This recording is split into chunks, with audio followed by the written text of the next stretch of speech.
Good evening, everybody. What's going on, y'all? Welcome to Wednesday night prayer meeting. As you can see, it is not just me tonight. How you doing? I haven't like seen her like all day, yo. So I'm like legit, like I'm not making this up. Legit, haven't seen her all day. Just got home. We're live. What's up, everybody? Listen, y'all. Send out this link on Facebook and on YouTube. We are in our Real Love series, and y'all, we're at the end of Love Month. Like we have, I think, one more Wednesday to go, and then we will be at the end of Love Month. How is everybody doing tonight? I hope everybody's doing well. If you are in the chat, say something to us. Good evening. Good evening. If you're in the chat, say what's up. Y'all being quiet. Y'all being weird tonight. Everybody, we want to hear from you all tonight. It is me. I am Pastor Corey Johnson. And here's Morgan. She's going to introduce herself tonight. And we are here to talk and just to have a little bit of fun tonight, talking about love languages. We're going to ask, as you all can see, I'm wearing my Oakwood University sweatshirt. And the reason why what's up, fam? The reason why I'm wearing this sweatshirt is that this week we are ending Black History Month with a bang here at Germantown. We are ending Black History Month off with a bang. This week has been crazy, y'all. And this month has been crazy. It's been an awesome time at Germantown. And this week we are ending with our Black education and Black excellence worship experience. Black education. I'm repping Oakwood University, my HBCU. We're representing Black HBCUs, Black HBCUs. That's redundant. HBCUs. We're representing HBCUs, Black organizations, Black Greek letter organizations, Delta, and Black business. Black business matters, y'all. And we're gonna honor Viola Owens, who's the president of the Danny Rump Foundation. This week, we are going to have a special prayer and anointing and altar call for all business owners. If you are a business owner or an entrepreneur, we are going to be praying for you this week at Germantown. We're going to have a special altar call for you. We have a preacher in the house. Do you know him? Do you know him pretty well? I think I've heard of him. Our preacher this week is Reverend Dr. Alan E. Waller, senior pastor of the Enon Tabernacle Baptist Church, our Father. And this week, y'all, I'm repping Oakwood, my university, the greatest choir in the world. She calls them our football team, the Oakwood University Aeolians. Oh, can't wait. Are going to be with us this upcoming Sabbath for worship as well. It's going to be an awesome day, a phenomenal day. They're going to be with us at 11:30 a.m. at Germantown. And then we are having a joint concert at the Enon Tabernacle Baptist Church at 5 p.m. And so we want to be able to spend all Saturday, spend the whole day with us and the Aeolians this week at Germantown. Somebody say, yes, the Aeolians. Yes, let's go. So it's going to be phenomenal. It's going to be great. It's going to be a great day. And it starts at Germantown at 11:30 a.m. We want to see you all there. Next week, we're going to end our love series. We're going to end our series on love. And then we are going to transition to a new series on money, on your coins. Money talks, money matters. And so we're going to talk about money. Somebody said, that's my choir too. Look at that. See, Aeolians in the house. So next week is going to be about money. Next month. So March, we're talking money. February, we're talking love. And so we're excited to jump in. I'm going to ask y'all to do one more thing before we get started in this conversation tonight. I'm going to ask that you would please subscribe, like, and share this post. So like this post, share it on your Facebook pages, send the YouTube link out. We want to bring in as many people as possible into this conversation tonight. We're excited about it, and I'm excited that Morgan's with us. Like, I'm just hyped about that, y'all. Morgan's going to be with us. So we're excited about this and looking forward to what we're going to talk about tonight. So here we're going to do. We're going to pray, and after we get done with prayer, we're going to jump right in to our conversation this evening. God, we thank you so much for this day, Lord. We thank you for all that you've done for us. We thank you for your love, your care, your kindness, your goodness. Lord, we pray for everybody who is joining us tonight. Lord, we thank you that love comes from you and that we learn what love is by how you have loved us. And we ask, oh God, that you would speak to us tonight, that we would learn more about ourselves, learn more about each other, and ultimately learn more about you. This is our prayer in Jesus' name. Amen. All right, y'all. If you're ready to jump into this conversation about love and love languages, I'm going to ask that you would just, I'm going to ask that you would just say yes in the chat. Just put a yes in the chat. If you're ready for this conversation on love and love languages, I'm going to ask that you would just put a yes in the chat right now, wherever you are. Just put a yes if you're ready for this conversation. Tonight, Morgan, you were with us in January for our series on mental health. Yeah. And Morgan is a licensed therapist, a licensed clinician, and she deals with relationships. And yeah, I'm married to a therapist, y'all. Pray for me. And so what we want to talk about is this idea of love languages. How often do couples ask about love languages, and how important are they in healthy love relationships? So I think, and this is kind of what you were teaching on in the other weeks, is that we do focus a lot on love languages in romantic relationships and think that they don't manifest themselves in our other relationships as well, whether it's familial, parent child, friendships, and things like that. And so, yes, I think the couples do focus a lot on love languages. They are important for healthy relationship for your marriages and things like that. But they're also important in our other relationships as well. And I think that's why it's really important to understand each of our love languages as individuals, because it's going to impact how we engage in any relationship. So are you saying, and I think for a lot of people, and I think I thought this and I'm learning this as well.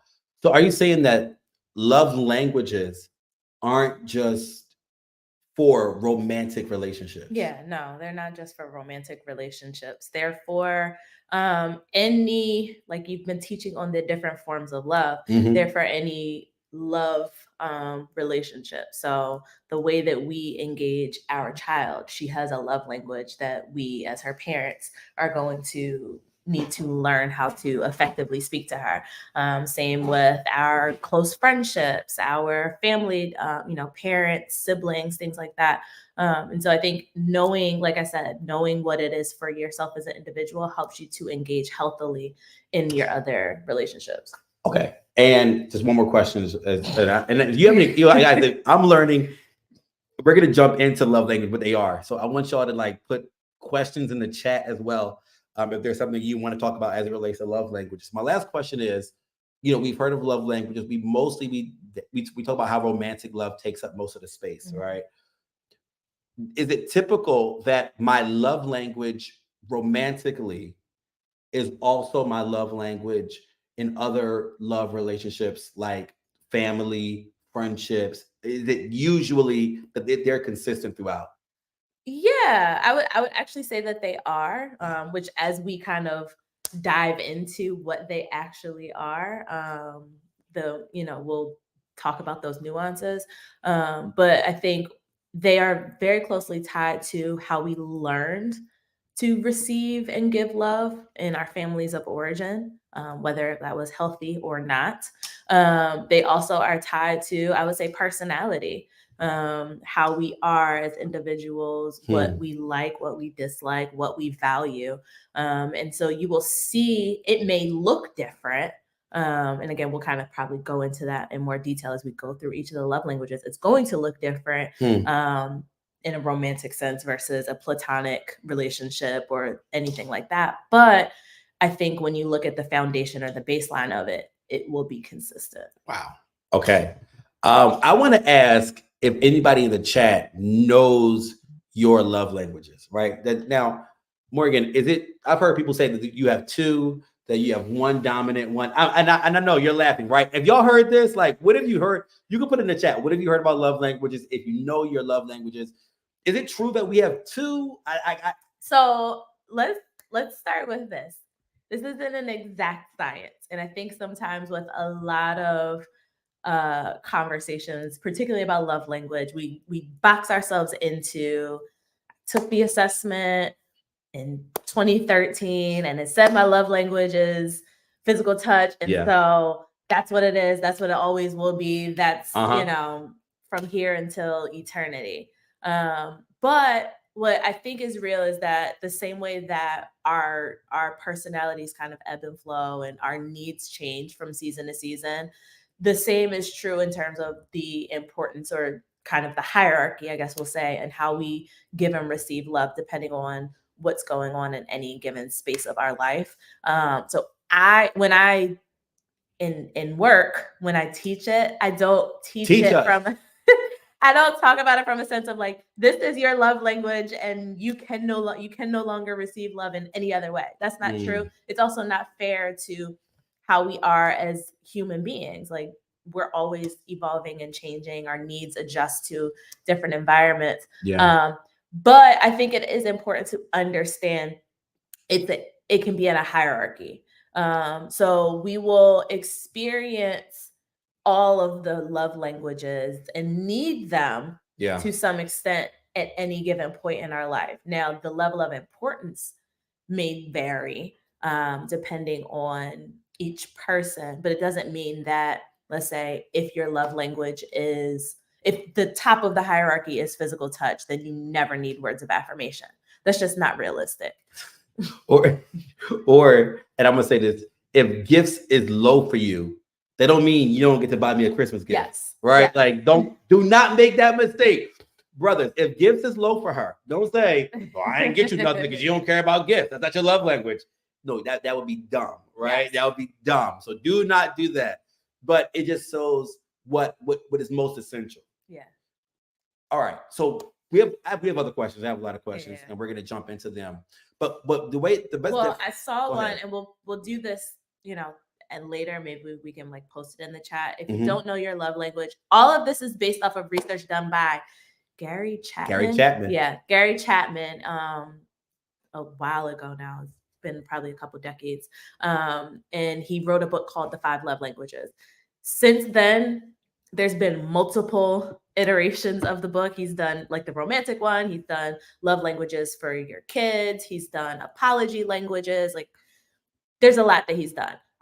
We'll put the website for the love language assessment in the chat. It's not too long, but it's a questionnaire that you can fill out based on different scenarios. And at the end of the assessment, it'll give you, I think when you do it on the website, it gives you like your top 2. But it'll give you kind of the ones that come out as most prominent. So we'll make sure we add that to the chat at some point throughout the So we'll put that. Let's put that in at the end. Okay. All right. So right now on the screen, what I think was a good definition. It says, and this is from the romantic perspective, right? It says they show couples how we can give and receive love. So in the way that I read that was that love languages offer you a menu of ways that you can say, this is how I give and receive love. And one of the things I think that gets lost, and I wanted to talk about a little bit with love languages, is we often assume that love languages are about how I receive love, and we forget the element about how I give love. Right? Can you say a little bit about that? So I think it's what we often do is we find out our love languages and then we say, this is what I need for my partner to do for me in order for me to receive love. And we then look at their actions and judge it based off of our love language without seeing the effort from their love language. Wait. So you're saying, and I'm going to break this down. So you're saying that it's possible that my efforts, not me, but just generally, that my efforts can be my best intentioned efforts, and I'm giving what I believe is the love language that I speak. Yes. To give love, and that may not be what is your love language.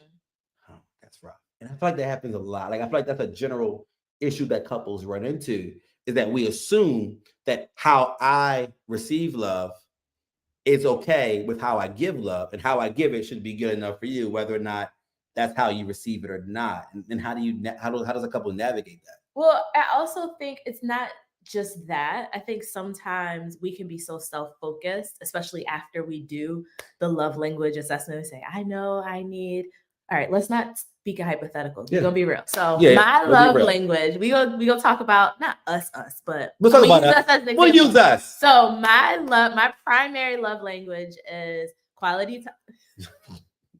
Quality time. Wait, we didn't go through the 5 yet. Well, Okay, go ahead. whatever. No, go ahead. I'm Go giving ahead. an example. Go ahead. So my primary love language is quality time and acts of service. Those are really high up there for me. His primary love languages are physical touch and words of affirmation. And so sometimes if I were to be caught in myself, I could become frustrated by not feeling like I'm getting quality time or acts of service and ignore all of the words of affirmation that come throughout the day, or ignore how he will like sit literally right here, like next to me. And that counts as physical touch. Yeah. But all I'm seeing is what I'm not getting. And I think You are so beautiful. You are so smart. That right? Yeah. And so what I think a lot of people do is look at what they're not receiving and misinterpret the fact that their partner is speaking a love language. It's just not yours. And then that's where a lot of, I think, communication gets lost, because we are focused on what they're not doing as opposed to what is happening. So yeah. And what helps is knowing how your partner gives love, right? Absolutely. So it's knowing my love language, but it's also knowing yours, so that when so that if you do an act of service, so if you do an act of service, right, it may not be my primary love language, right? It's just not, right? But I need to know that it is yours. So even when you are doing it, I know that you are demonstrating the best that you have to offer. Yeah. Outside of what is my exact love language, right? And I think that kind of grace is necessary in a relationship, to not only know your love language, but to know your partner's love language as well, for how they give. And you want to know how they give and how you receive. And you both need to know that deeply, and I think intimately about each other. All right. So any questions on that in the chat? And then what we're going to do is right now, we're going to just jump into the 5. So let's just jump into the 5. And we have a lot to share about these 5, because we're gonna talk about us. Yeah, we're gonna talk about us, right? So all right, so here we go. So the first one is acts of service. Acts of service. If you know your love language is acts of service, I want you to kind of just say, like, that's me. Like if acts of service is one of your top 2, let's go with a 2, right? It's one of the top 2. Now, Morgan, you've said that acts of service is your like top for you. Probably 2. Okay. Yeah. What we're going to do tonight, we're going to talk about what it is and what it isn't. Okay, so somebody said that's me, right? All right. So I want to talk about what it is and what it is not, because oftentimes there are myths to how these love languages manifest themselves. And so you'll think acts of service means this when it really doesn't mean that. All right. So what is acts of service? So acts of service is doing helpful things for your partner. But I think the important distinction for acts of service is what is helpful to them. So it's not just doing chores per se. It is understanding the person and their needs, and really, and I'll say for myself, lightening the load. So if I'm the type of person that I have a lot going on, I have a lot in my mind, a lot juggling, how can you help me alleviate that or take something off of my plate? You'll joke a lot. Like if you're venting or you're stressed, the first question that I always ask. Let me say it. So what do you need me to do? What do you need right now? What do you need me to be? That's and you're really asking, for acts of service. It can be doing chores. It can be doing a task, but it also could be, thinking of something that I didn't think of, or thinking of something for me, so that I don't even have to consider it. I see a comment in the chat talking about how that changed after becoming a mother of 3. And I think that's the important thing to remember. with all of these love languages is that we change, our needs change, and therefore what love looks like for us Mm. will change depending on where we are, at any stage of our lives. I would also say to that comment, we need all five and we appreciate all Absolutely. five. So Yeah. it may not be that it is one of your top 2 still, but it could be that circumstantially that one was needed. I needed to feel love in that way. They said that, I became a mother and I was dealing with some stuff. And I think that can really show stuff. What are some of the, I'm thinking through, like, what are some of the myths regarding acts of service as a love language? I think about, like, it, and I'm glad you said this. It's about what I need, not just heroic acts that make you feel good, right? Because you can do something for somebody and it not actually be for them, right? Like, oh, I did X, Y, or Z. And it's like, but did you do this for me? Or did you do this to become the hero in my story? Right? Like, I didn't ask for this. And I don't need this, right? Or that this wasn't meeting the actual need.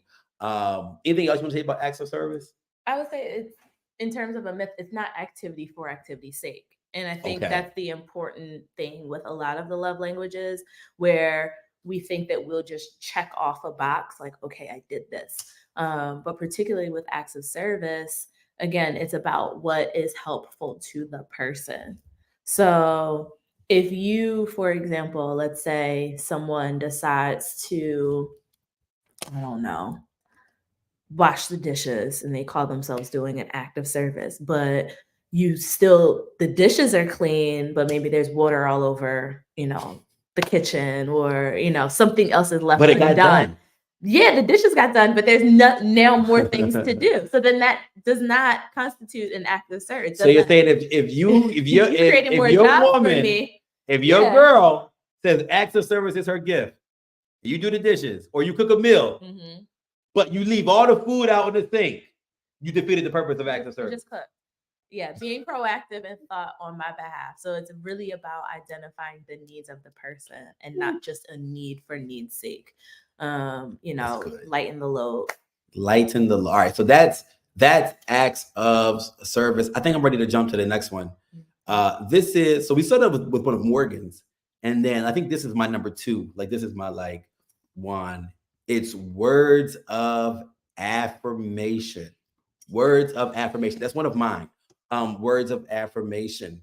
It says, one of the things, they ask yourself, how do you feel when you hear your partner offering encouraging, positive words of affirmation and compliments? So words of affirmation is saying supportive things to your partner. That can be compliments. That can be affirmations. That can be words of comfort, and I'm trying to find the right word. For words of affirmation.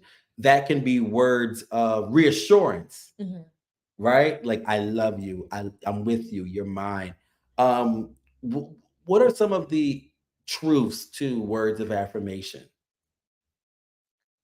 What do you mean? So what are some examples of what are words of affirmation?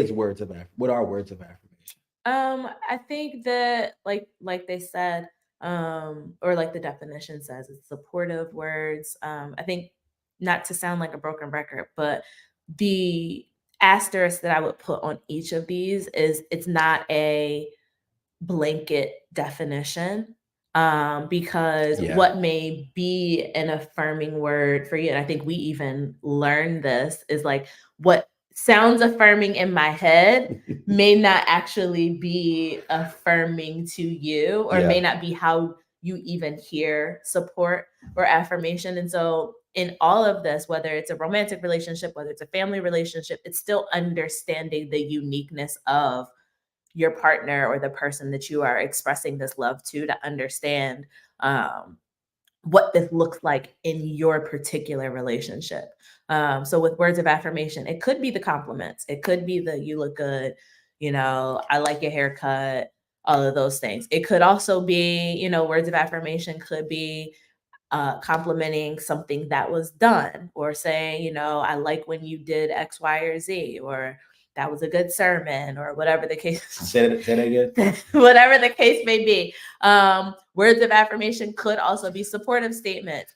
That was a good sermon. You know, it could be supportive statements like, Yeah. you did a good job, or, you know, I noticed you X, Y, or Z. But it's really about showing, verbally expressing support, appreciation, and gratitude to the person. Yeah. And I think that when you talk about like reassurance is good. Like just saying I love you, right? Or you know, I love you. And I think one of the things that I discovered was like, even with my family of origin, was very much like word, like I love you was like a word that we would say hanging up on the phone.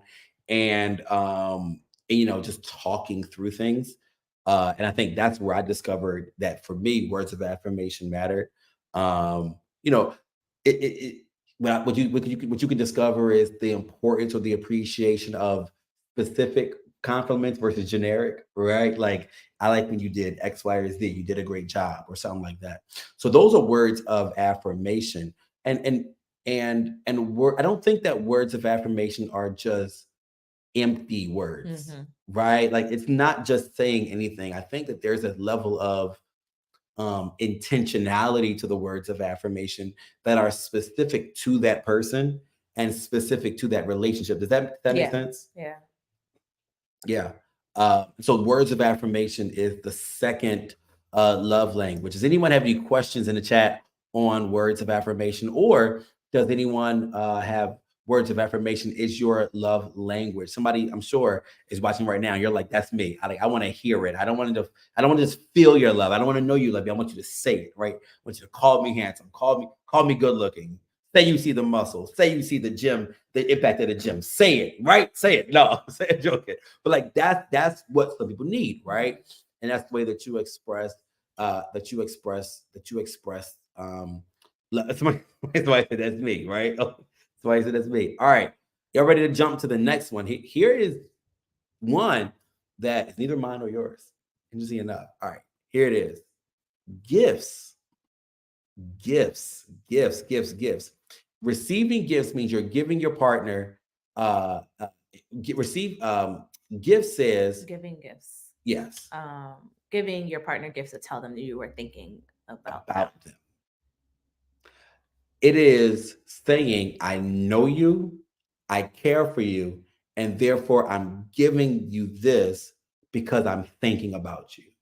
Right? Now I think that there are some myths to gift giving, right? I think there are some myths to gift giving. So let's start with what is gift giving, and then let's talk about what is not gift giving. I think that's one of the things that just gets totally used and abused. So I think, well, let's start with what it's not. What it's not. All right, let's start with that. Because I think, especially with social media, and just being able to display our lives or what we want to be perceived as our lives, there's this idea that gift giving in particular is like the extravagant things. It's the, you know, the big purchases, or even the material things. Yes, all women do not like flowers. It's the flowers, or it's the chocolate, or it's the kind of like the, you know, Valentine's Day was what, last week before? Last week. You know, this superficial kind of like really expressive, like, oh, look what this person did for me type stuff. And while that is a part of it, that is not the totality of gift giving. And so again, broken record here, it's about what is speaking to your actual partner. You know, if it is, I'm in the store at the checkout line. I remember my dad would do this, and my mom loves marshmallows. And so like he'll see like a little bag of marshmallows and like grab some and bring them home for her. And it's not an extravagant gift. It's not a big whatever, but it's saying, I saw this. I know you like this. Here you go. I got you some. Or it could be something simple, you know, again, a card, or comic book. Yeah, a comic book. Right. I think sometimes we put a lot of pressure. We put a lot of pressure on all of the love languages, Yeah. but I think particularly with gift giving, we put a lot of pressure on people to do the big things. Yeah. And Well, can I say this? yeah. I think that this is where a lot of us brothers get it messed up. Because sometimes, brothers, we are giving gifts to them to flaunt our our capacity Mm, and what we can afford. And it's almost like buying the bag that you don't even know if she likes the style. She might say it is ugly. I'm serious. But because it costs a certain amount and you can afford it, you bought the bag and you're mad that she's not carrying it, right? And she's like, I the thought mattered, but you didn't buy that for her. You bought it for you. You bought it so that she can post it. Come on in here, and so that she can floss, right? And I think that is where gift giving causes a lot of consternation because you have one person that says, "I spent X, Y, or Z." First of all, if you're quoting that, you weren't using a love language. That was being manipulative, right? But if you're really loving that person, you are your gifts are intimate and they are unique to who that person is. You're not giving it for you, you're giving it for them, right? And I think that happens a lot of times in our holiday gift giving and like these Hallmark holiday gift giving is where we are giving gifts not for them but for us, right? It shows itself because that's not meaningful. One of the things that we discovered, we did, and I'm gonna say this last week on Valentine's Day was we saw this on Instagram Reel, so it wasn't original, y'all. It wasn't original. Um, what we did was we decided to we saw this thing about like these gift baskets, right? oh, yeah, So what we yeah. did was we saw this reel where we said couples go to Target. I went to Target. I don't know. I went to Target, but it was like give yourself like a budget, right? You can't spend over a certain amount, and go to Target and find like a basket, a wicker basket or something, and fill the basket with stuff that you know your partner would like, that is unique to them, right? And when Morgan gave me mine, I was like, yo, I was smart, and I'm not even a gift person, right? But like it was like those protein, Mr. Larry's or something, protein cookies that I yeah. like. They're like protein cookies and Marvel Comics case of chocolate, Mhm. right? And there's just like this body wash that you saw on Instagram Reels or Yeah. something, and it was like little things that she knows that I like, right? It wasn't expensive, right? It wasn't expensive, but it was unique to Corey, and I did the same thing, right? Like, and I think that's more meaningful than the price tag. You know what I'm saying? Yeah. And I think the other important thing is identifying why you're giving the gift. I think sometimes like we said, we will do it for the other person, or we'll do it to say, this is what I got, look what I did. Or even to flex to our friends or family, or to look a certain type of way to the public eye and totally miss our partner in the experience. And so I think it's important, again, with all of these things, to really understand who we're connected to and what speaks to them. What do they like? What do they, need? And not just what do I think will look good, or what do I think will make me look good. Somebody in the chat says sometimes we put too much pressure, or some men put too much pressure on themselves. I'm not going to jump on that when I'm here by myself. But yes, I think that there is, not to be stereotypical, but there is sometimes a pressure of, I have to do this to make myself look good, as opposed to doing what is really going to speak to my partner and what will come off as thoughtful, or help them to know that they feel seen by me. So I'm going to keep on going. And our next love language is, oh wait, I'm not going to go on to that one until he comes back.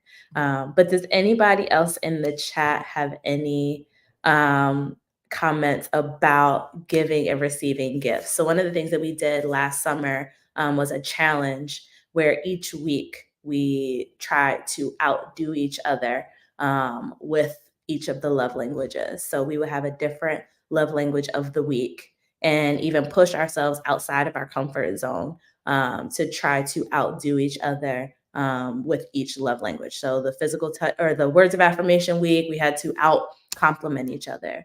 Or the gift giving week, for that one, our group, we gave each other a budget.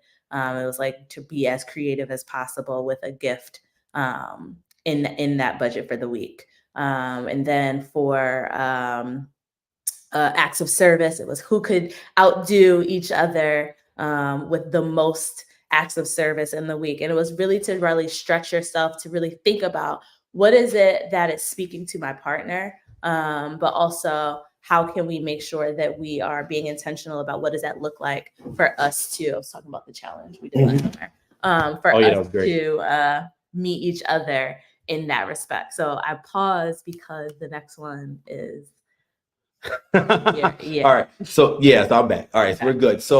So one of the things I think with gifts is, of course, it's not about the amount. It's not about the amount of money spent. It's about the amount of care and intentionality. Mm-hmm. And I think I want to kind of just stay on this because I think that's so important for us, y'all. Like, brothers, it's not about the amount spent. It's about the amount of intentionality. And I think, and I want to stay on this with gifts for a second because I think you have to actually know your spouse and know your partner, right? Like, I think you can't have a shallow relationship and give good gifts. Mm-hmm. You get what I'm saying? You cannot have a shallow relationship and give good gifts. And I think in a culture that is so shallow, like, you're not trying to give gifts so that she can post on Instagram. You're not trying to give gifts so that he can say, look how much she spent. You want to give gifts that say to them, they can say to themselves, they love me and they know me, right? Anybody else like gift giving? I just want to know in the chat. Anybody can say, okay, somebody said, did you read this? Sometimes men put too much pressure on themselves. Mm-hmm. Like, it's not that deep, y'all. I'm telling y'all, man. Yeah. A Target gift basket, just fill it with stuff that you, okay. Save you some money too, right? Target get you caught up. I mean, Target. But we did the dollar store. Remember that for one? The challenge, for the challenge, we had to use the dollar store, right? All right, here we go. All right, so y'all, we got gifts, people. So here's the next one. We're gonna spend some time on this one. All right, here we go. Physical touch. Physical touch. So physical touch. How many people are physical touch? Like, that's your love language, physical touch. So here it is. Physical touch is being close to and caressed by your partner. It is proximity and physicality, right? All right, so it's proximity and physicality. Ask yourself, how do you feel when your partner shows you affection through touch? It is holding hands, kissing, hugging, laying or sitting close to each other. All right. So physical touch is a love language. And physical touch is my love. It is my primary love language. It is like number one, physical touch, number two, physical touch, and then number three is words of affirmation, right? And it is not yours at all. Like, as we're talking, right? No, like, it's not. It is not. So it is physical touch is proximity and physicality, right? It's close proximity is touching, hand holding, sitting close, laying up on each other. That's what physical touch is. So let me start with what it is and what it's not. Yeah. So I think here's how we'll couch it. I think what happens when we get to the physical touch thing is there's multiple things. For one, we stereotype that this is most men's primary love language. So it's like men are always going to say it's physical touch because we overemphasize sex in the physical touch element. So we'll say, because you like sex, that means your primary love language is physical touch. And that is not, while sex is a part of physical touch, that is not the primary focus of physical touch. And I think sometimes we get lost in that when we're thinking about the love languages. Mhm. Physical touch is literally how it sounds, like physically touching. And it is, for some people, it is about hand holding or just being near, feeling skin to skin. Sitting next to each other on the couch, feet under that person, right? Mhm. Like all of that, right? Yeah, that's what it is. And I think sometimes we will miss out on, and even I think be insensitive to a person's need for physical touch because we equate physical touch and physical intimacy. All And right, break that down. so Break that we down. Break will that down. downplay it and just, again, especially if we're talking about in romance, we make He it just wants about, sex. yeah, he just wants sex. And that's not all of it. And some people can miss out on even being able to adequately speak their partner's love language because we're only focused on the sex part and not holding hands or sitting in close proximity. Whether that is, we have a joke with our friends sitting on the same side of a booth at a restaurant, or um it whatever, just physically connecting with the person. Yeah. um And I would say the reason why it cannot be relegated to sexual intimacy is because like this, I think that for a lot of us, this love language of physical touch manifests itself in non-romantic relationships, right? Like one of the things that talk about us, like Morgan is married to a Corey and her daughter is Corey. But we both share the same name, and me and Corey share the same love language of physical touch. Like I feel bad for her. Like literally, little Corey wants to be all up on mommy, and daddy wants to, and it's just, and the two of us, me and Corey, we'll sit on the couch watching Bluey, and we're just cuddled up everything, right? Because that's our love language, right? And that's just, and then for her, she's like the opposite, right? Like I'm married to the most non-physical touch person in the world, y'all. And so I'm like, and she's like, right? She's learning how to be patient with, and she's getting it from both ends, her husband and her daughter, right? So, but I think it is the little thing, like hand holding, right? Or sitting on the same side. And I think that it's unfortunate that it gets relegated to sexual touch or to intimacy, and I think that's a problem, right? Because even in friend, like there are some friends who like I got to dap you up, you know what I'm saying? I talk with the hand on the Mhm. shoulder, hugs. I mean that's just, and there are some cultures where that's celebrated. There are some Right. families that are just very much that way. Um, and so I think that it's good to talk about I'm going to take any questions in the chat on physical touch. Any questions or comments? Talk to us in the chat if you are the physical touch person, or if we need to start a support group for the person that is dating or married to the physical touch person. Like, how do you handle that? How do you deal with that? Any questions in the chat? We're gonna take some questions in a second. But I think, babe, it's good that we're kind of jumping from physical touch to the next one. I think there's lessons to be learned in this. All right, physical touch. We're moving on, and we're going to the last one: quality time. Quality time. Quality time. Morgan, what is quality time? So quality time is spending meaningful time, emphasis on meaningful time with your partner or with your loved one. I think sometimes we get confused with quality time um, as just being in the same space. And that Let me just is, say, we see your questions. We're gonna get to your questions at the end. yeah. With just being in the same space or doing, or I would say even doing something together. But that may not be meaningful time to the person who quality time is their primary love language. It may not be meaningful time. So you mean we're sitting on the couch and and we're watching something on TV that doesn't satisfy quality time? It may not for some people. Why not? Why Um, doesn't it? I just want to. No, I mean, why um, doesn't it? well, again, I think like with all of these, it's going to be what speaks to the person. For some people, that may count. So, for both of us, we have jobs where we talk to people a lot. And so there are some days where the quality of time is I'm all talked out. I've been doing back-to-back sessions all day. We will sit here and watch this show. And that may count as quality time. Now, there may be other instances where, and this is me, I need your undivided attention. So if we're doing things where we on the phone or we're, distracted by other things, that may not count as quality time.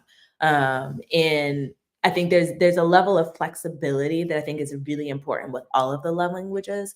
But I think quality time is really about being intentional in whatever space or whatever timing that is happening about what that time looks like. So, and just to be like, I guess we'll just be vulnerable a little bit. Like, I think this was the hardest adjustment for me in our marriage was what Morgan, I think, babe, what you needed in quality time, I did not understand.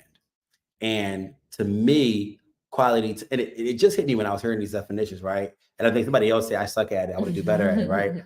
I think quality time for me was about proximity and it was about sharing space and sharing location. And for me, it was like I said, if we're on the couch and and you're reading a book and I'm watching the Sixers, that is quality time because we're sharing space. And even further, if we're on the couch and your feet are on me and I'm all up on you and I'm scrolling my phone and I'm watching the Eagles and you're doing your thing, that's quality time. Because for me, I'm like, remember, my love language is physical touch, right? So, and physical touch is about proximity and physicality. So, as long as you're in the room with me and we're all like this, I can be scrolling my phone, right? Right. I'm scrolling my phone, and Morgan's like, "You're not here," and I'm like, "But I'm literally here, and I've been here for 2 hours," and she's like, "That's not what." And it took me a while to understand what it was. That it wasn't about proximity or length; it was about the quality of the time, right? And I think it's about understanding what presence means to the individual. Ooh, say that again. Say that again. So Say that. So I can be present but not present. yeah. And we're all capable of it, right? And again, so it's understanding and being in tune with yourself. And that's going to go to answer one of the questions that popped up in the chat, but being in tune with yourself, but also being in tune with your partner and understanding where you guys are in the relationship. Because I think that's another thing that is important depending on what need to be met. Yeah, quality time can't look the same every time because it can become we just do this. So I'm a Grey's Anatomy person, and at one point when I brought him over to Grey's, rewatching all of that was quality time for us. But now Thursday nights is just it's another show. Yeah. And it's not saying I don't enjoy it, but Yeah. it's not the same as when we first um started it. But I think it's about remaining in conversation and understanding what you need in that moment or in that season to be able to adjust. And I think it's okay. And I think one of the things that one of the things that is necessary in these conversations is to be honest about what it looks like for you. Because if I'm not honest about what quality time makes sense to me in my head, if I can't share it with you, you can't correct it in terms of what it is for you, right? So if for me, one thing we discovered, for example, about us was that for me, quality time, I needed to be out of it. Remember during the pandemic, yeah. I was like, I can't do quality time in the house, right? The house is home. For me, I'm best doing quality time intentionally at a, what is it? Candle making or taking a walk, right? Like out of the house to find time. That was quality time. Whereas I discovered for you, quality time can be in the house and it can be and you can still adjust and turn off, right? And I think the word that I learned from you was how to turn it off.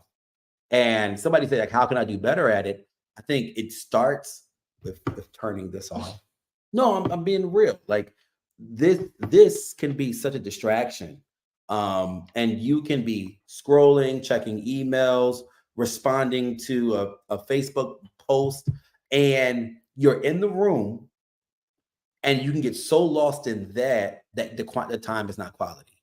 And so you're present, but you're not present, right? Your body is here, but your thoughts and your mind is somewhere else. And I think that shows up a lot. And so I think being intentional about when we are having quality time, we turn this off. We shift. It's truly distracting also, right? We shift the atmosphere, right? Like I think you can even schedule quality time, right? Like, hey, let's set up a time to talk tonight, or let's set up a time to watch or to do this. I think being intentional about the time is key. Anything you want to add to quality time? I think there's a lot that we could say about it. Yeah, no, I think it is about intentionality, and I think that goes with all of these, but particularly for quality time, intentionality, and then being other focused, because it's about being present for that person, not out of duty, not out of obligation, but really to be engaged in whatever the activity or the conversation or whatever that time is structured to be, being fully present and engaged in that. I think that kind of ties into one of the questions that says, like, how do you communicate to someone effectively that they're operating out of their love language? Out of their own love. Out of their own love language. I think it's what it is. And I think that it's an important thing to have as an ongoing conversation. I think sometimes in relationships, we use our love language as like a shield. And then it gets to be our get out of jail free card when, maybe our partner brings up something that bothered them, or, well, you didn't touch me. Yeah. Like, well, you didn't do this and da, da, da, da. It's like, no. Well, if you would give me quality time, I would touch you, right? But I think how we communicate. Well, you would touch me, I would give you quality time. No, and then it becomes a cycle, right? Well, I bought you that bag. Well, I ain't want the bag. And then I think how we communicate that it's important. I think in any relationship to communicate about everything. Yeah. That was probably one of the biggest pieces of advice that we got. Talk about everything. When we first got married, was talk about everything. Talk about everything. And it can be uncomfortable, but when you don't create the culture of conversation, then everything can become a conflicting conversation.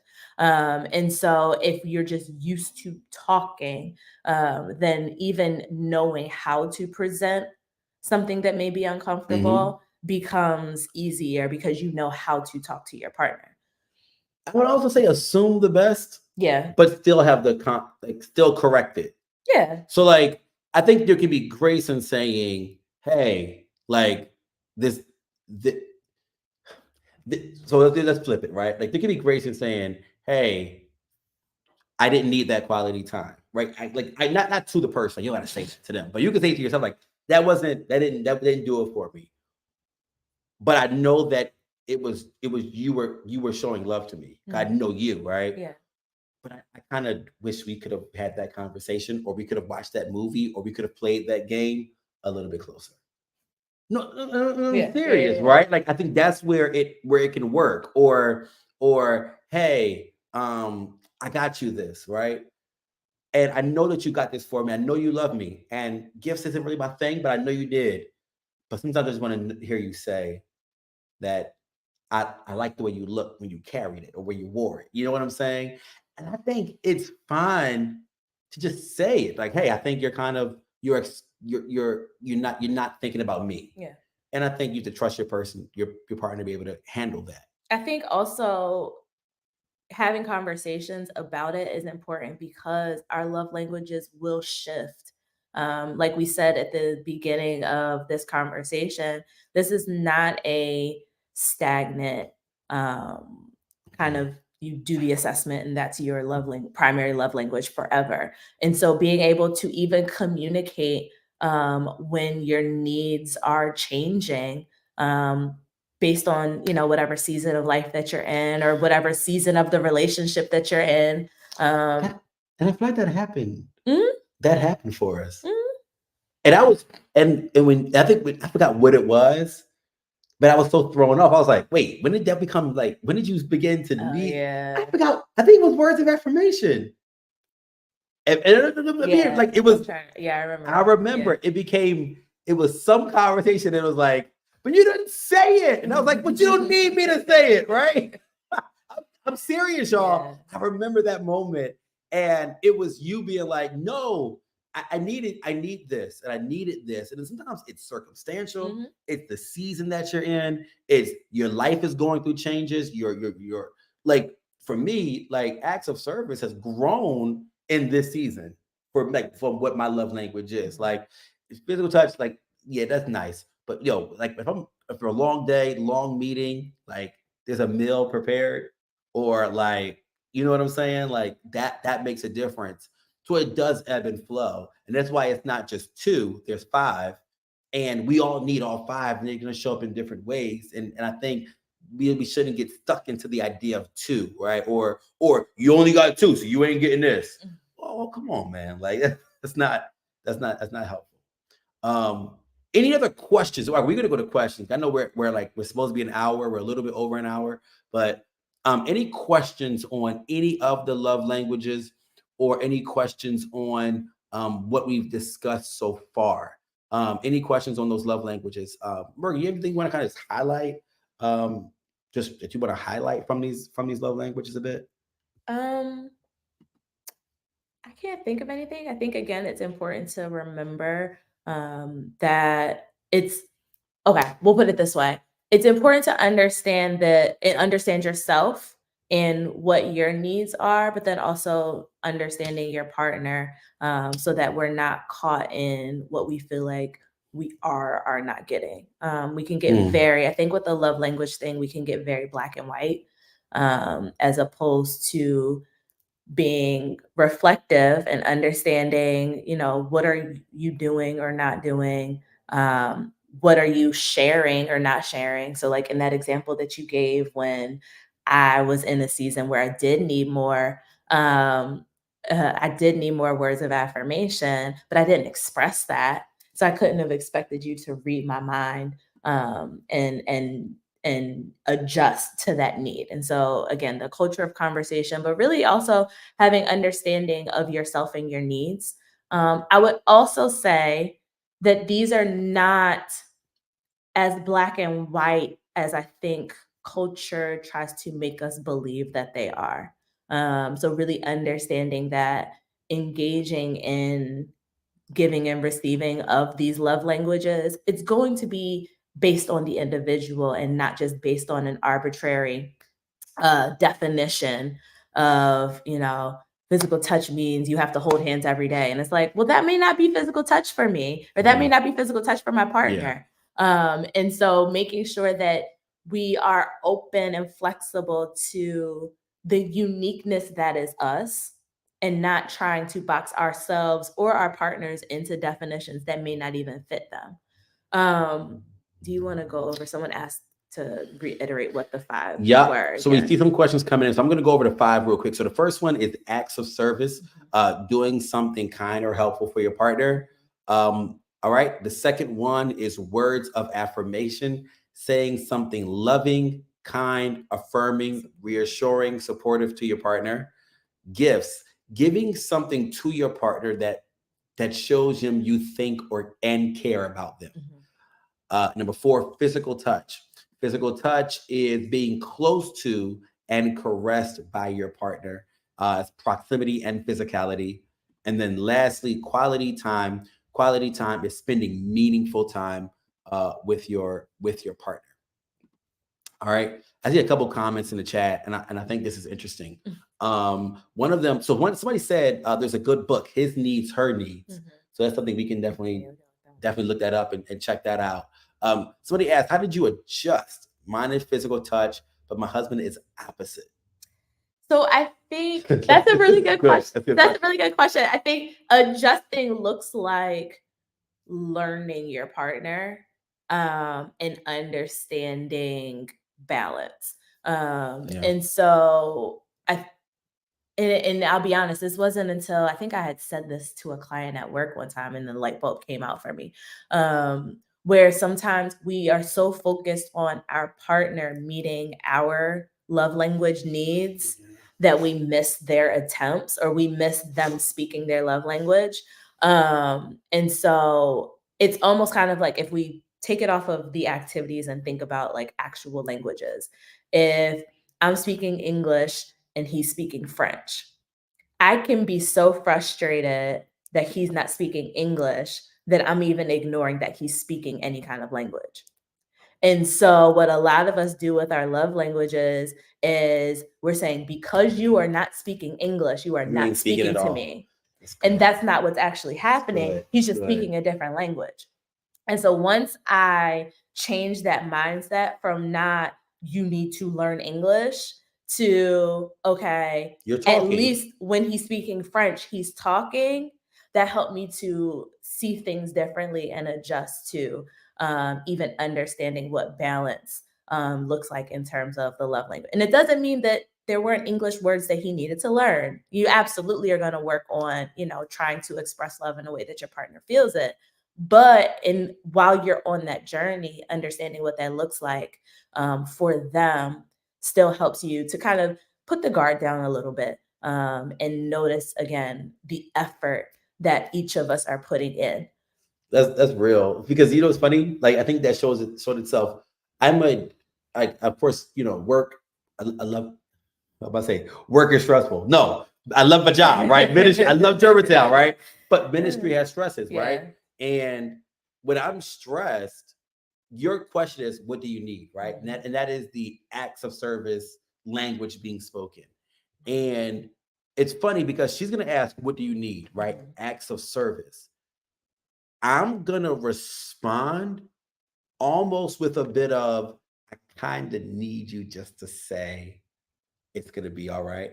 Or I need you just to, like, I wanted to watch Killers of the Flower Moon, right? I was like, my act of service I need you from you right now is just to sit and watch Killers. Not even watch it. I didn't need you to watch it.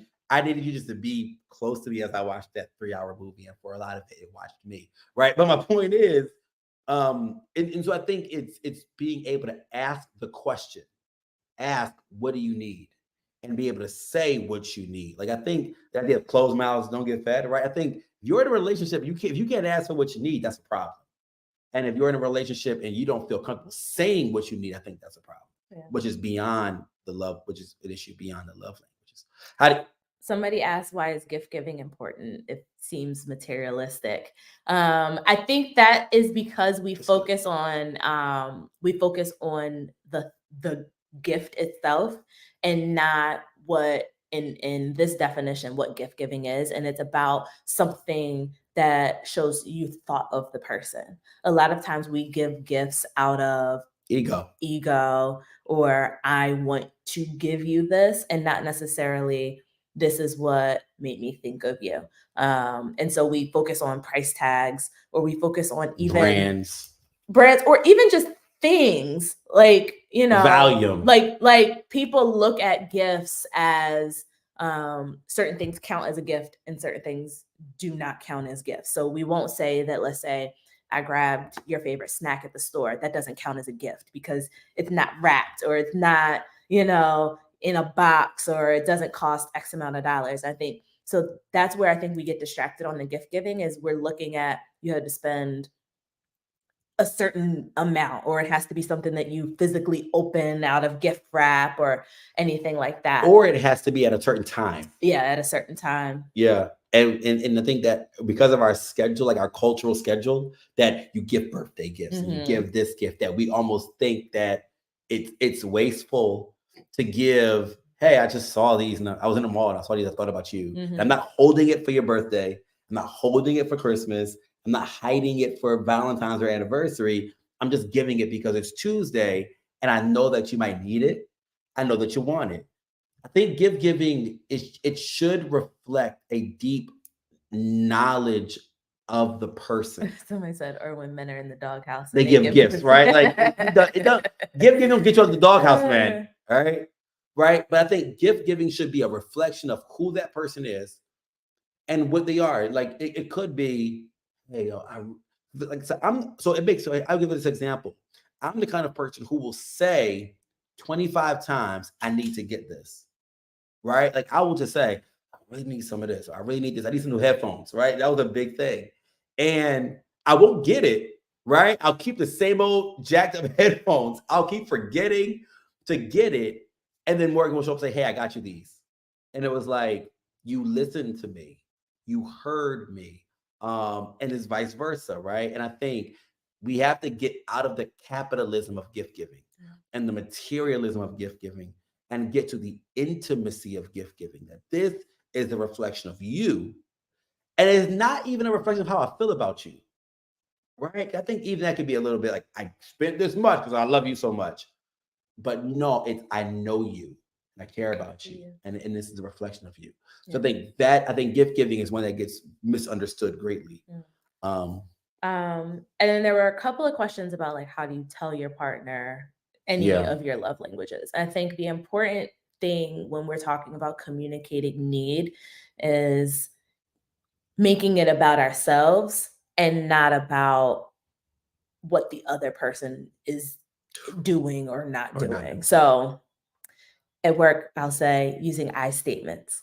So saying like, I need, I feel, I want, or I have noticed. And again, making it about yourself and not using you statements or blaming statements to make it about what the other person is or is not doing, or what their intent is, what we feel like their intent is. Because as soon as we use, and this, I could go on this for a minute, but we'll wrap it up. As soon as we start using you language, our defenses immediately go up. And then the conversation is going to be unproductive because, of course, we're going to defend our intent. We're going to, try to stand up for ourselves or things like that. And so really, I think whatever your love language is, speaking from a place of I and me instead of you and blame. Whew. I think as we kind of close, and I think this is what I would say, getting out of you language is great. I would also add, babe, you tell me what you think about this. Getting out of, how do I say this? I think it's also not waiting to respond to the other person, right? So I think sometimes in marriage there's like this ego, which is like where you can find, not marriage, any relationship, where you can find yourself in a cycle of, well, I'm not doing because you're not doing. And if you would just start doing, then I would start doing, right? If you would give gifts, then I would touch. If you would touch, then I would spend quality time. If you would use words, if you would tell me you like me, well, then maybe I would do X, Y, or Z. And it's like, I would say this to anybody who's kind of stuck in that cycle, just not be the bigger person. Somebody got to break the ice. Somebody has to break the ice. Like somebody is going to have to come out of themselves and give what your partner needs without waiting for them to do it first. And trust that it will be reciprocated, and trust that they love you. And if it's not, then that's something you can work through. But when you're both waiting for the other person to do right, or to give the love language or to speak my language, you ain't speaking about, then it becomes this cycle of petty, right? And it becomes a cycle of petty, and it's not helpful. I enjoyed this. This was quality time. It was quality time. I think it was quality time. I think it counts. I'm joking. It was quality time. And we're close with physical touch. All right. So this was a good conversation, y'all. I think to wrap this all up, like we've been talking about love all month, right? And it's about love is multifaceted, and there are different types of love relationships, and there are different types of love languages. I don't know what you're doing next Wednesday night. Maybe you can join us again to wrap this up. I don't know. I like doing this. What do y'all think? I like having Morgan on here. But I think to close, like, So wait, the assessment. So let me find that. Oh, yeah. Put it in the chat. And then we're gonna No, put I'll do it. yeah. So what was I'll give a couple announcements. Don't go anywhere. We're gonna put the assessment in the chat, and I'm interested to see like what yours ends up being. So we'll put the link in the chat, and you'll be able to discover your love language. Um, Put it here. yep, yep, yep. That's it. So you all can see the link in the chat where it says 5 love languages. Somebody say, "Yeah, we need Morgan back on." See, y'all ready to listen.